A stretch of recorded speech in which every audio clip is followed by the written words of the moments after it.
हाय। हाय। मेरे पास एक सवाल बहुत ज़्यादा फ्रीक्वेंटली आता है। वो सवाल ये है कि हमारे मरीज़ को छाती में दर्द हुआ, हम उसको हॉस्पिटल लेके गए। वहाँ पे हमको बता दिया कि मरीज़ को हार्ट अटैक हुआ है। अब डॉक्टर बोल रहा है कि एंजियोग्राफी करवा लें, तो क्या हम करवा लें? फिर वो बोलते हैं एंजियोप्लास्टी करने की सलाह मिली है, तो क्या हम करवा लें? कभी बोलते हैं कि डॉक्टर ने हमको बाईपास की सलाह दे दी है, तो हम क्या करें? इस सवाल के जवाब में मैं हमेशा इस तरह से शुरू करती हूँ कि सबसे पहले अपन को ये समझना ज़रूरी है कि हार्ट अटैक होता क्या है। हार्ट अटैक जो होता है वो एक तरह से हार्ट की बीमारी होती है, बट अगर हम ज़्यादा गहराई में जाएं तो वो एक तरह की पाइपलाइंस का जाल रहता है हमारे पूरे शरीर में, जिनमें ऑक्सीजन मिला हुआ ब्लड पूरे शरीर में पहुंचता है। इन पाइपलाइंस को हम बोलते हैं वेसल्स, आर्टरी और वेन, धमनी और शिरा। ये जो धमनी और शिराओं का जाल होता है, उनमें जो धमनियाँ होती हैं वो ऑक्सीजनेटेड ब्लड यानी ऑक्सीजन मिला हुआ ब्लड पूरे शरीर में लेके जाती है। और ऑक्सीजन शरीर की हर एक कोशिका के लिए यानी प्रत्येक एक सेल के लिए, उसके जीवन के लिए ज़रूरी होता है। तो बेसिकली जो ब्लड वेसल्स हैं ये उनकी बीमारी होती है। अब हार्ट को भी काम करने के लिए ब्लड वेसल्स चाहिए, पाइपलाइंस मैं कहूँगी सरल भाषा में। तो ये जो पाइपलाइंस हैं जिनमें ऑक्सीजन मिला हुआ ब्लड घूम रहा है शरीर में, वो हार्ट को भी चाहिए रहता है। और हार्ट को जिन पाइपलाइंस में ये ब्लड जाता है उसको हम कोरोनरी वेसल्स बोलते हैं। अब आप कोई भी पाइपलाइन सोच लीजिए, अगर पाइपलाइन में कचरा जाके फंस जाए तो क्या फ्लो आगे जा पाएगा? नहीं जा पाएगा। वैसे ही अगर हार्ट की जो पाइपलाइन से अगर उनमें कचरा फंस जाए या उस पाइपलाइन में डैमेज हो जाए, किसी भी तरह का डैमेज, तो क्या ब्लड आगे जा पाएगा? तो ब्लड आगे नहीं जा पाएगा। अगर ब्लड आगे नहीं जा पाएगा तो क्या होगा? आइए अब उसको समझते हैं। जो हृदय होता है वो एक तरह का पंप होता है। ये जो हृदय पंप कर रहा है, इसका काम यह है कि एक टंकी है जो फेफड़े हैं, जहाँ पे ब्लड में ऑक्सीजन मिलाई जा रही है, और जो दूसरी टंकी है वो पूरा शरीर है, जहाँ पे ये ऑक्सीजन मिला हुआ ब्लड उसको पहुँचाना है।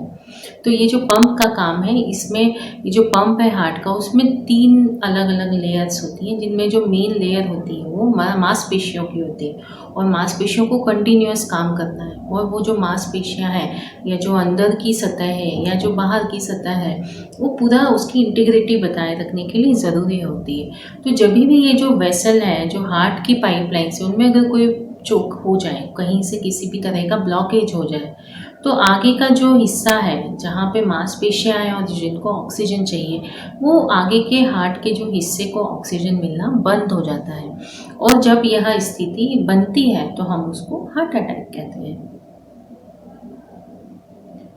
अब क्या करें? अब अगर हार्ट अटैक आ जाए तो सबसे पहले तो ये कोशिश की जाती है कि जल्दी से जल्दी ये जो चोक हुआ है इसको खोल दिया जाए। इसको खोलने का 2 तरीका होता है, या तो दवाई से खोल दिया जाए जिसको थ्रोम्बोलिसिस बोलते हैं, या फिर अंदर एक छल्ला डाल दिया जाए, पाइप के अंदर पाइप डाल दिया जिससे कि फ्लो मेंटेन हो जाए। जिससे कि जितना जल्दी ये फ्लो, आगे वाला जो हिस्सा है उसका फ्लो मेंटेन होगा, वहाँ पे ऑक्सीजन मिलेगी। और जब ऑक्सीजन मिलेगी तो जो ऑक्सीजन की कमी से वहाँ की जो छोटी छोटी कोशिकाएं मरने लग गई थी, उनमें से कुछ बच जाएंगी। जितना जल्दी हम खोलेंगे उतनी ज़्यादा कोशिकाओं को हम बचा पाएंगे, और जितनी ज़्यादा कोशिकाओं को हम बचा पाएंगे, कोशिकाएं जो मांसपेशियों की कोशिकाएं हैं, उतना हार्ट की जो पंपिंग कैपेसिटी है उसकी हम रक्षा कर पाएंगे।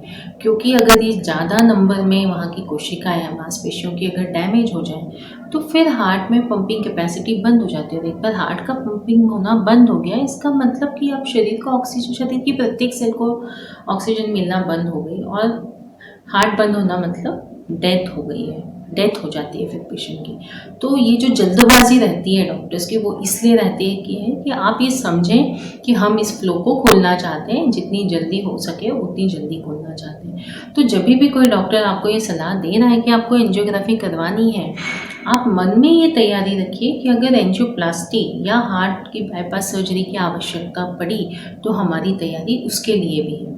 एंजियोप्लास्टी क्या होता है? वो जो जो तार डाला जाता है और उसमें से जो दवाई डाली जाती है एंजियोग्राफी करने के लिए, आप अगर उसी समय हाँ बोल देंगे एंजियोप्लास्टी के लिए, तो दोबारा दोबारा वो सब चीज़ें करने से अपन बच जाते हैं, और समय भी काफ़ी बच जाता है, और मरीज़ का जो हृदय की कोशिकाएं हैं उनका भी हम काफ़ी ख्याल रख पाते हैं। क्या इसके कुछ खतरे हैं? डेफ़िनेटली हर प्रोसीजर के खतरे होते हैं, उनके बारे में मैं किसी और वीडियो में आपसे शेयर करूँगी। अब सपोज़ ये जो बीमारी है, जो ब्लॉकेजेज़ हैं, वो एक लंबे समय में धीरे करके डेवलप हुए और बहुत कठोर हो गए हैं, या वो कोई ऐसी जगह पे हो गया है जहाँ पे प्लास्टिक करना पॉसिबल नहीं है।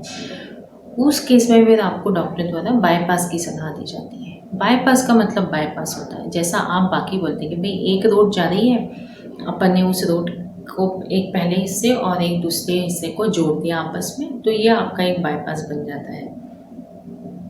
अब ये बाईपास कैसे बनाया जाता है? तो ये आपके ही शरीर की दूसरी जगह से ब्लड वेसल्स निकाल के बनाया जाता है।